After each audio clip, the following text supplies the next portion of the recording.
오늘 마태복음 19장에 있는 말씀은 우리가 잘 아는 말씀입니다.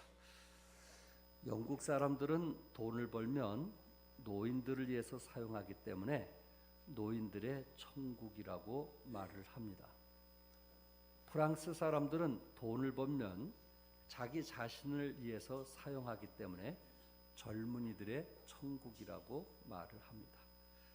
미국 사람들은 돈을 벌면 어린이들을 위해서 사용하기 때문에 어린이들의 천국이라고 합니다. 실제로 미국은 장애인들과 어린이들에게 관심과 교육에 관한 많은 지원을 하기도 하고 또한 인격적인 배려를 아끼지 않는 나라라고 합니다.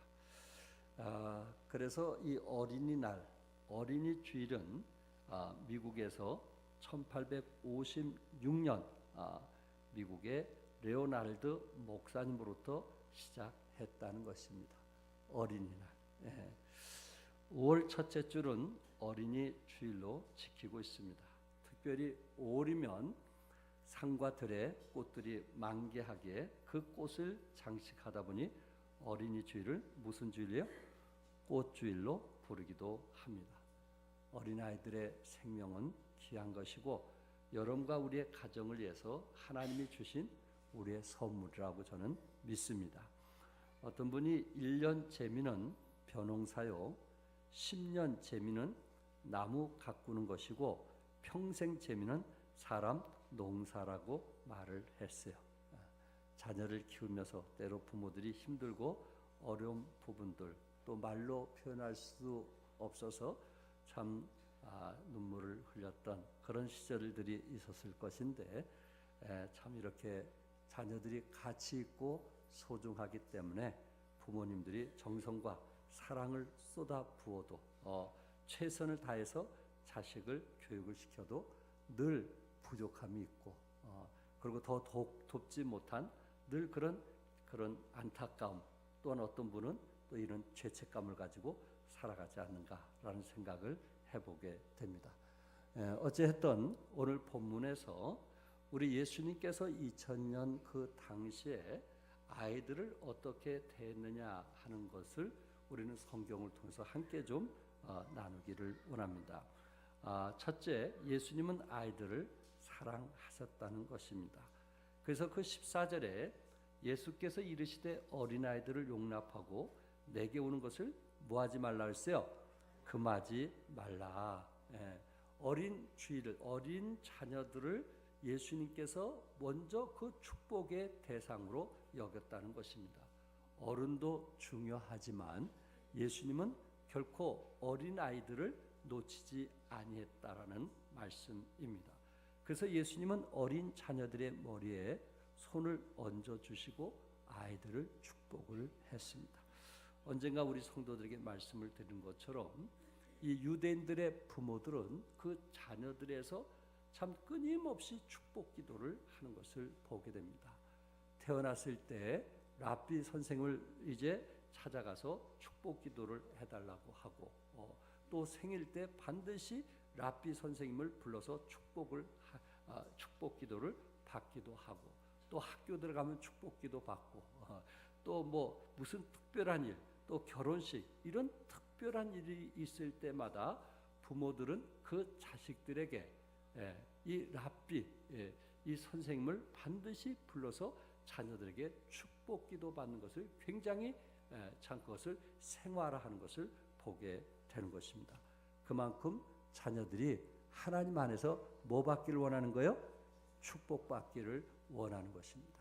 그러니까 부모가 자식을 키우지만은 하나님이 원하시는 사람이 되는 것을 항상 잊지를 아니했고 이 곁길로 갈 때마다 늘 그 해당과 연결을 해서 말씀 안에 자라기를 원했다는 것입니다. 예수님 당시 로마 제국만 해도 부모는 자식을 죽일 수도 있고 마음대로 버릴 수도 있고 노예로 팔아 버릴 수도 있었습니다. 그래서 BC 1세기에 편지하기를 만일 당신이 낳은 아이가 사내라면 기르고 계집 아이라면 버리시오 라는 글이 이제 발견이 되었다고 합니다. 세네카 같은 사람은 약하거나 못생긴 아이들은 버리라는 그러한 이야기도 했다고 합니다. 또한 예수님 당시만 해도 여자와 아이 외에 5천 명이라고 한 것을 보면 아이들과 여자들은 이 숫자에 넣지 않을 만큼 이 천대한 사실을 보게 됩니다. 그런데 예수님께서 오늘 본문을 통해서 예수님께서 아이들이 오는 것을 뭐하지 말라고요? 금하지 말라. 예수님께서 그 당시 그 시대에 아이들을 귀 여기지 아니했던 그 시대에 예수님께서 아이들을 얼마나 귀 여겼는가 하는 것을 성경은 우리에게 말씀을 하고 있으면서 아이들을 무시하거나 업신여겨서는 안 된다 하는 말씀을 예수님께서 직접 하셨던 것입니다. 유태인 속담에 수줍어하는 아이는 배우지 못한다는 말이 있습니다. 내성적 아이는 공부를 못한다 그런 얘기는 아닙니다. 부끄러움을 타서 남 앞에 제대로 말을 못하고 항상 얌전하게 있기만 하면 참다운 학문을 배울 수 없다는 뜻입니다. 그래서 유대인 부모들은 자녀들을 학교에 보낼 때 학교에 가서 질문을 하라고 항상 가르친다고 합니다. 그리고 학교 갔다 오면 너 선생님에게 무슨 질문했지? 라고 반드시 묻는다고 합니다. 그래서 학교에서 나서는 것을 두려워하지 않도록 꺼리끼지 않도록 부모들은 자녀들에게 가르친다는 거예요. 이스라엘 백성들은 특징이 뭐냐면 끊임없이 질문하는 거예요. 그 질문이 계속 이어가는 거예요. 우리 아이들 어릴 때 키우다 보면은 부모에게 질문을 많이 하죠. 그래서 부모가 귀찮을 정도로 질문하게 되죠. 근데 유대인 부모는 그것을 다 받아준다는 거예요. 어떤 질문하든 반복된 질문하든 계속 받아줘서 아이에게 계속 말하도록 한다는 거예요. 자기의 생각을 마음에 있는 생각을 계속 그것을 바깥으로 끌어내게 하는 그 일을 한다는 거예요. 그런데 한국의 부모들은 웬만큼 하다가 귀찮으면 내가 바쁘니까 좀 그만하라고 오히려 혼내가지고 더 이상 아이들이 하고 싶은 말을 하지 못하게 한다는 거예요. 거기에 차이점이 있는 것이 아닌가. 하고 싶은 말을 계속 하게 하는 것. 스티븐 코비 박사가 쓴 7가지 습관이라는 책에서 스티븐 코비는 가족의 중요성에 대한 말을 했습니다. 가족 간의 유대가 주요 열쇠라고 생각을 해가지고 이분의 자녀가 9명 그리고 이 손자 손녀가 9명 그래서 모든 식구들이 모여가지고 가족 사명 선언서를 만들었다고 합니다. 그 가족 사명 선언서가 뭐냐면은 우리 가족의 사명은 신앙, 질서, 신뢰, 사랑, 행복, 휴식을 제공하는 가정이 되게 하고 각자가 책임 있고 독립적이게 하며 사회 봉사를 위해 효과적이고 상호 의존적이 되도록 기회를 제공해 주는 것이다. 종암교회 사명 선언문이 뭔지 아세요? 종암성서침례교회는 복음으로 사람을 변화시키고 사랑으로 이웃과 세계를 선교하는 교회가 된다. 여러분 요람에 보시면은 사명 선언문이 있습니다. 이처럼 믿음의 가정은 사명 선언서가 있다는 거예요. 우리 가정은 이런 가정이 되겠다는 사명 선언서입니다. 한번 여러분들의 가정에 사명 선언서가 없다면 한번 가장들이 머리를 짜내서 우리 가정이 어떤 사명을 가지고 살았으면 좋겠을까 하는 것을 성경 바탕으로 한번 만들어 봤으면 어떨까라는 생각을 해보게 됩니다. 이 신경증 환자 중에 우울증 환자들이 있어서 자살하는 경우들을 보게 되는데 이 우울증의 원인이 무엇이냐? 첫째로 부모로부터 거부를 받은 경험이 있는 사람이 우울증이 많이 걸린다는 거예요. 두 번째는 지나치게 비판적인 부모 밑에서 자란 아이들이 우울증이 많다는 거예요. 세 번째는 부모들이 자식에 대해서 칭찬을 받지 못한 아이들이 우울증이 많다고 그래요. 칭찬을 좀 자주 해야 되는데 칭찬 속에서 자라지 못한 아이들. 세 번째는 부모의 잔인한 행동. 아이들의 이제 매를 댈 때 참 생각하지 않고 매를 댐을 통해서 아이들이 성장하면서 우울증을 다른 아이들보다 더 프로테즈가 많다는 거예요. 다섯 번째는 무의식적인 적대 감정이라는 거예요. 무의식적인 자식에 대한 미움, 무의식적으로 자식에 대해서 적대 감정을 가지고 태어난 자녀들, 성장한 자녀들이 우울증이 많다고 합니다.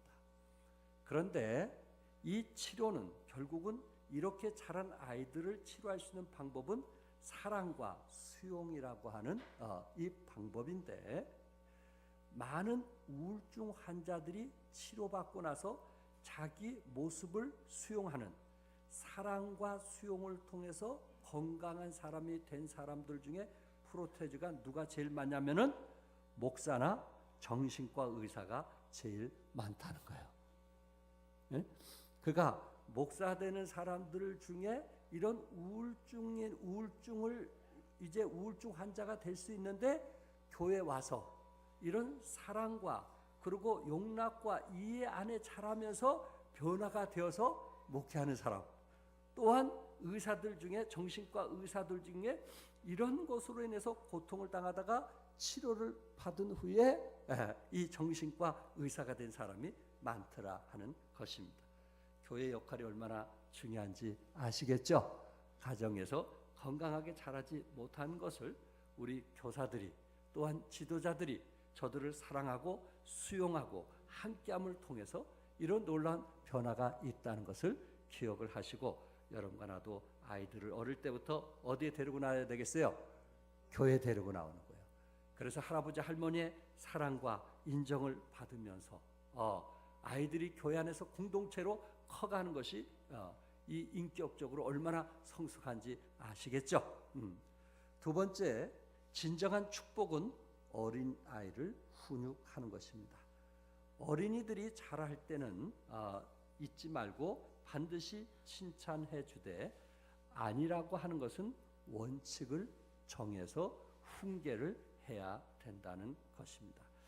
그래서 이 심리학자들은 아이들이 2, 3살 때 그 고집을 꺾지 못하면은 그 아이는 평생 고집을 꺾을 수가 없다는 거예요. 2, 3살 때 한번 고집을 한번 꺾어 놓지 않으면 이것이 이제 청년이 되어서도 이 공동체 생활에, 또한 결혼에서도 부부 생활에 너무 많은 아픔을 준다는 거예요. 그래서 부모들이 매를 대라는 게 아니고 2, 3살 정도 때는 한번 뭐를 꺾으라? 고집을 꺾으라는 거예요. 이게 보통 부모 마음으로는 이게 어려운데, 그러나 그 고집을 한번 꺾지 못하면 거기서 그 아이는 절대 순종을 배우지 못한다는 거예요. 그리고 이것이 평생 살아가면서 너무 힘들다는 거예요. 이 관계 속에서 너무 힘들다는 거예요. 왜? 자신의 고집을 꺾지 않기 때문에. 항상 자기는 오르고 남은 나쁘다고 생각하기 때문에 그렇다는 거예요. 그래서 여러분과 내가 훈계는 하되 딱 한 번은 매는 되되 한 번은 고집을 꺾을 필요가 있지 않겠는가, 그런 생각을 가져보게 됩니다. 60년대 가족계획운동의 캐치프레이즈가 아들, 딸 구별 말고 둘만 낳아 잘 기르자였는데, 70년대 이후는 이 운동의 성공을 하게 되니까 아들, 딸 구별 말고 한 명만 낳아 잘 기르자라고 바뀌게 되었어요. 그러다 보니까는 이제 이 외동 아들, 외동 딸의 숫자가 늘어나기 시작을 했던 것입니다. 그러다 보니까 어떻게 돼요? 과잉 보호를 하게 되는 거예요. 웬만한 거는 그냥 넘어가는 거예요. 훈계 없이 웬만한 건 넘어가는 거예요. 그러다 보니까 서울 청소년 감호소에 범죄 청소년 중 96%가 외동 아들, 외동 딸이라는 거예요. 96%가 외동 아들, 외동 딸이라는 거예요. 뭐 때문에 그런지 아시겠죠? 아이들을 뭘 안 하는 거예요? 훈계를 안 하는 거예요. 그러므로 여러분과 내가 그리스도 안에서 우리 자녀들을 키울 때 참 말씀으로 좀 훈계하는, 이것이 아니라고 하면 좀 훈계할 수 있는 그런 것이 이 시대에 좀 절대적으로 필요하지 않을까라는 생각을 가져보게 됩니다. 존 벨가이라고 하는 사람은 부모는 자녀들에게 올바르게 살라고 말로만 할 수 없다. 부모의 영향력이 자녀에게 미치기 위해서는 먼저 부모 자신이 자녀들에게 기대하는 대로 살아야 한다. 결국은 부모들이 어떻게 사느냐에 따라서 자녀들이 그것이 대물림 된다는 이야기입니다. 장병혜 씨가 쓴, 이분이 미국에서 공부하고 40년 동안 교수직을 했던 사람입니다. 근데 이분이 결혼한 사람이 누구와 결혼했냐면은 아내를 잃고 3 자녀를 둔 남편과 결혼을 했어요. 배다른 아이들이었어요. 그런데 이분이 재혼을 하고 나서 이 3 자녀를 하버드 대학과 예일 대학을 보낸, 그래서 그렇게 그 자녀들을 그렇게 키우면서 자기가 어떻게 자녀를 키웠는지 자기 실제적인 그 생활을 통해서 만들어낸 책이 아이는 99% 엄마의 무엇으로? 노력으로 완성된다 하는 이야기를 했고, 우리 한국에만 40만 부 이상이 팔리는 베스트셀러라고 합니다. 이분이 한 그 책자 속에서 그 내용을 이제 간추려서 한마디로 한다면은, 이분은 아이의 100년 인생을 이끌어줄 힘, 기본력이 필요하다는 것을 굉장히 강조하고 있어요. 이 아이에게 기본의 힘을 가르쳐주면 그는 100년을 살아갈 수 있다는 이야기예요. 그러니까 아이에게 좀 여유를 가지고 아이들을 좀 도와주라. 그래서 뿌리의 힘이 강하면, 기본력만 강하면 그 아이는 100년 동안 무사히 살아가는데 어려움이 없다 하는 이야기입니다. 그 중에 그 오빠가 이제 이혼하면서 그 조카 딸을 미국으로 데려와서 결국은 4 자녀를 키운 엄마가 되었는데, 그 4 자녀를 키우면서 그 책자 속에 뭐라고 얘기냐면, 아이들이 혹시 늦잠을 자면 반드시 음식을 치운다고 그래요. 음식을 치운다고 그래요.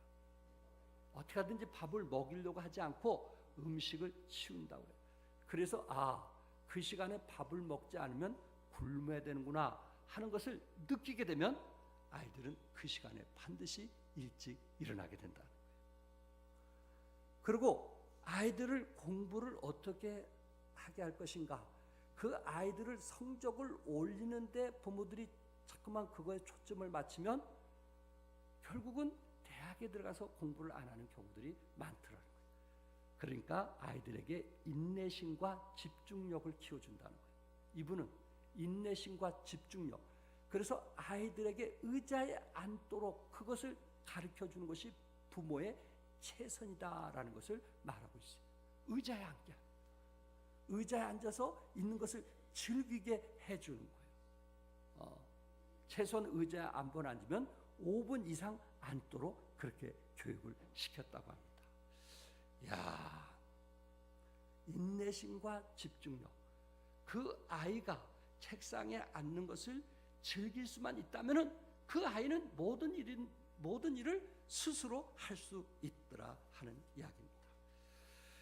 이분이 한 얘기 중에, 우리 부모들이 그 아이들이 걷고 말하기 시작할 때부터 아이들에게 신경을 곤두세우는데 남들보다 좀 더 빨리 배우고 남들보다 좀 더 빨리 알기를 재촉하고 있다는 이야기. 그래야만 그들이 스스로 자기 갈 길을 찾지 않겠느냐 해서 아이들이 공부 외에는 다른 것을 부모들이 다 막아주는 역할을 한다고 합니다. 이런 것이 오히려 실패하는 경우들이 많다라고 이분은 이야기를 하고 있어요.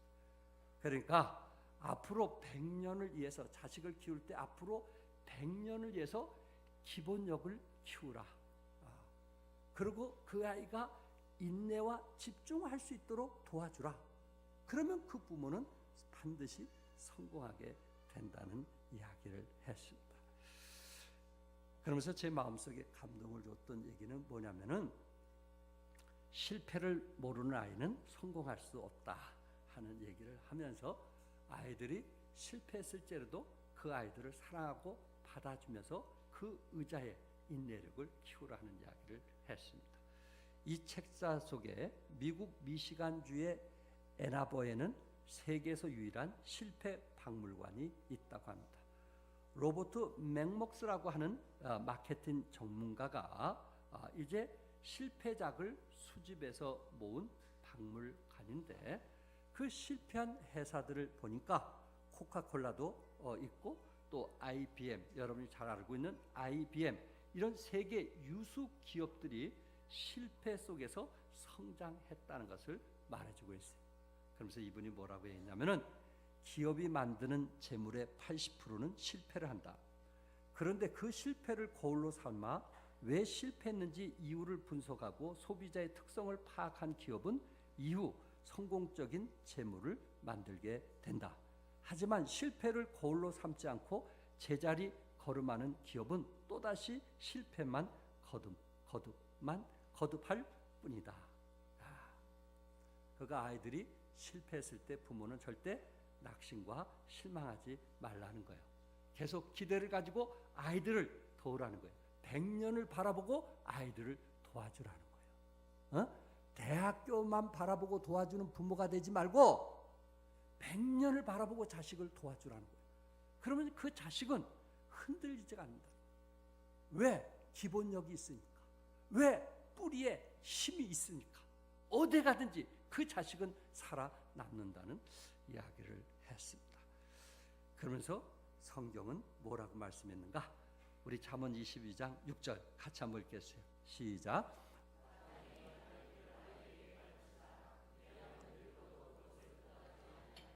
아멘. 이것은 유대인들이 쓰고 있는 방법이에요. 지금도 마땅히 행할 길을 아이들에게 뭐하라? 가르치라. 마땅히 행할 길을 가르치라. 그러면 늙어도 그것을 떠나지 아니하리라. 잠언 13장 24절에 매를 아끼는 자는 그의 자식을 미워함이라. 자식을 사랑하는 자는 근실히 징계하니라. 성경에는 자식을 사랑하는 자는 근실히 뭐한다고요? 징계하느니라. 그렇다고 해서 자식을 무조건 때리라는 그런 얘기는 아닙니다. 그러나 조금 전에 장병혜 씨에 대해서 제가 말씀을 드렸던 것처럼 이분은 아이가 좋아하는 것부터 하게 하라는 이야기를 강조하고 있어요. 아이가 좋아하는 것을 시키라는 거예요. 그리고 반드시 매를 댈 때는 부모가 원칙을 정하고 그 원칙대로 하지 않았을 때 매를 대야 되는데, 기분에 따라서 매를 대하면 절대 안 된다는 얘기를 강조했어요. 성경에는 매를 아끼는 자는 그의 자식을 미워함이라. 자식을 사랑한 자는 근실히 뭐하니라? 징계하느니라. 이게 대부분 초등학교 때, 이게 2살 때 이루어지는 이야기예요. 여러분만 아는 그리스도 안에 살면서 우리 할아버지 할머니 아이들이 잘못을 때 뭐하는? 좀 뭐하는? 훈계하는. 아멘? 훈계하는. 끝으로 진정한 축복은 아이들에 대해서 꿈을 갖는 것입니다. 예수님께서 그 아이들을 안수하시고 그곳을 떠나셨다고 그랬어요. 아이들을 축복하시고 그곳을 떠났다는 말씀입니다. 어린이는 미완성품입니다. 가능성을 지닌 미완성품입니다. 어린이는 어떤 의미에서 천사가 될 가능성도 있고 또한 나쁜 마귀가 될 가능성도 있습니다. 미완성품이기 때문에 그렇습니다. 아담과 하하가 가인을 낳을 때 가인이 얼마나 예뻤을까요? 얼마나 귀여웠을까요? 우리도 첫애가 귀엽고 예뻤던 것처럼 가인에게 첫애가 얼마나 귀엽고 예뻤을까요? 아담과 하하가 가인을 낳게 됐을 때. 그런데 그래서 그 가인의 이름을 여호와로 말미암아 얻은 아들이라 라는 뜻으로 가인이라는 이름을 지어줬고, 둘째 아들 아벨 얼마나 예뻤을까요? 그래서 생기 또는 목자라는 뜻으로 아벨이라는 이름을 지어줬어요. 부모는 첫째가 되었던 둘째가 되었던 그 태어난 것에 대해서 고마움이 있고 감사 있고 사랑이 있다는 거 아시죠? 그리고 기대가 있는 거예요. 그런데 결국 어떻게 되었어요? 가인은 불신앙과 반항의 사람이 되었고, 아벨은 믿음의 참 조상, 믿음을 잇는 그러한 신앙인이 되었다는 거예요. 우리 자녀들 예쁜 이름을 주어줬어요. 또 꿈도 좋은 꿈을 꾸었어요. 그러나 그들은 미완성품이기 때문에 우리가 어떤 기대를 가지고 돕느냐에 따라서 그 아이들이 달라진다 하는 말씀을 저는 드리고 싶습니다. 가정의 달에 저는 이 예화를 자주 쓰는데, 달라스에서 대학원 학장을 하셨던 마이클 로슨 박사는 그가 어느 날 그 책자 속에서 영국의 어떤 학교에서 학교체에 우열반을 편성을 했다고 합니다. 그런데 컴퓨터에 잘못 입력이 되어서 5개월 반이 지난 후에 발견이 되었다는 거예요. 학교 측에서 우반이 열반이 되고 열반이 우반이 되는 그런 사고를 범하게 된 겁니다. 그런데 중요한 것은 오히려 공부 못하는 아이들이 5개월 반이 지난 후에 시험을 봤는데 더 좋은 결과를 가져오게 되었고, 공부를 잘했다고 생각했던 애들이 오히려 성적이 떨어졌다는 얘기예요. 연구해 보니까 그 결과가 뭐냐면은, 공부 잘한다고 생각했던 우반은 선생님들이 의욕을 가지고 열심히 가르쳤고, 공부를 못했다는 아이들은 선생님이 의욕을 가지지 않고 가르친 결과다, 이렇게 나오게 된 거예요. 누가 중요한 거예요? 교사가 중요하다는 거예요. 정열과 희망과 기대감을 갖고 가르친 교사와 그렇지 않는 교사는 아이들에게 이렇게 차이가 나게 되었고, 결국 열반이었던 아이들이 그 학교에 시험 본 결과 우승을 했다는 이야기입니다. 중요한 얘기예요. 결국 자식에 대해서는 끝까지 부모가 그들에 대한 꿈을 내려놓지 않는 거예요. 끝까지 도와주는 거예요. 장차 개바가 되리라는 말씀처럼 기대를 갖는 거예요. 소원을 갖는 거예요. 부모의 소원에 따라 그 아이는 더 성장할 수도 있고 그렇지 못할 수도 있더라 하는 얘기예요. 자식을 위해서 꿈을 가지시기 바랍니다. 자식을 위해서 기대를 가질 수 있기를 바랍니다. 그리고 사회에 필요한 자녀로 키워 나갈 수 있기를 바랍니다. 스티븐 코비가 쓴 성공하는 가족의 7가지 습관에 보면, 그분이 한 얘기 중에 공부는 벼락치기 해서 성적을 올릴 수 있는 경우는 있을 수 있겠지만, 공부는 벼락치기에서 성공하는 경우는 있을 수 있겠지만, 그러나 그 아이의 인생은 벼락치기에서 성적을 올릴 수는 없다라는 이야기를 했어요.